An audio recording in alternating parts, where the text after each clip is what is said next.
கரும்புக்கு உரிய விலை கிடைக்காததாலும் தனியார் சர்க்கரை ஆலைகள் நிலுவைத் தொகையை அளிக்காததாலும் கரும்பு விவசாயிகள் அச்சு வெல்லம் தயாரிப்பதில் ஆர்வம் செலுத்தி வருகின்றனர்.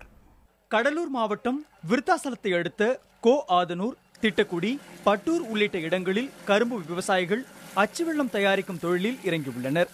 தனியார் சர்க்கரை ஆலைகள் கரும்புக்கான முழு தொகையை வழங்காமல் இந்த மாவட்டத்தில் மட்டும் 3 சர்க்கரை ஆலைகள் 69 கோடி ரூபாய் பதுக்கி வைத்துள்ளன. இதனால் பெரும் நஷ்டத்தை சந்தித்து வந்த விவசாயிகள் தன் கையே தனக்கு உதவி என்பதற்கேற்ப சுயதொழிலால் அச்சு வெல்லம் தயாரித்து அதிக லாபம் ஈட்டி வருகின்றனர்.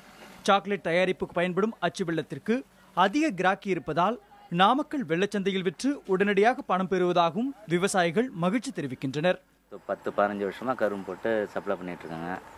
இதுக்கு முந்தைய நிர்வாகம் நல்லா இருந்தது. குறிப்பிட்ட தொகை கவர்மெண்ட் அறிவிச்ச தொகையை கொடுத்துட்டு இருந்தாங்க. இப்போ என்னென்னா கவர்மெண்ட் அறிவிச்ச தொகையை எங்களால் கொடுக்க முடியல அப்படிங்கிறாங்க. அதனால் நாட்டு வெல்லம் தயாரிக்கிறதுக்காக நான் ஏற்பாடு பண்ணி இப்போ க்ரெஷர் போட்டு ஓட்டிகிட்ருக்கேங்க. ஏதோ இப்போ குறிப்பிட்ட அளவுக்கு ஒரு 400 ரூபாயிலேருந்து 500 ரூபா வரைக்கும் எக்ஸ்ட்ரா கிடைக்குங்கிற ஒரு இதில் கணக்கு பண்ணி செஞ்சிட்ருக்கேன். இப்போ அது கிடைக்குது. இன்னைக்குள்ள இருந்து இதாச்சுனாக்கா இன்னும் ஒரு கூட்டி கிடைக்கிறதுக்கு வாய்ப்பு இருக்குன்னு நினைக்கிறேன்.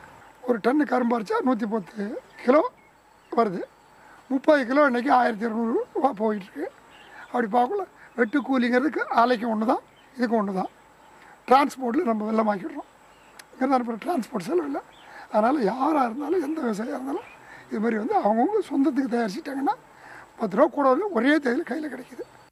வெள்ள தயாரிப்புக்கான இயந்திரங்கள் அமைப்பதற்கு முதலில் கொஞ்சம் கூடுதல் செலவானாலும் அடுத்தடுத்த முறைகளில் அதிக லாபம் கிடைப்பது உறுதி என்கின்றனர் தொழிலாளர்கள். கிரஷரை போட்டு அடித்து அச்சு வெள்ளமாக்கி விற்பனை பண்ணுறதுல விவசாயிகளுக்கு நல்ல லாபகரமான ஒரு தொழிலும் கூடங்க. முதல்ல இதை எடுத்து செய்யும்போது கொஞ்சம் செலவாயிட்டம் கொஞ்சம் கூடுதலாக இருக்குங்க. திரும்ப அடுத்து 2வது முறை 3வது முறை போட்டு இது பண்ணிங்கன்னா உங்களுக்கு நல்ல விவசாயிகளுக்கு நல்ல லாபம் கிடைக்குங்க.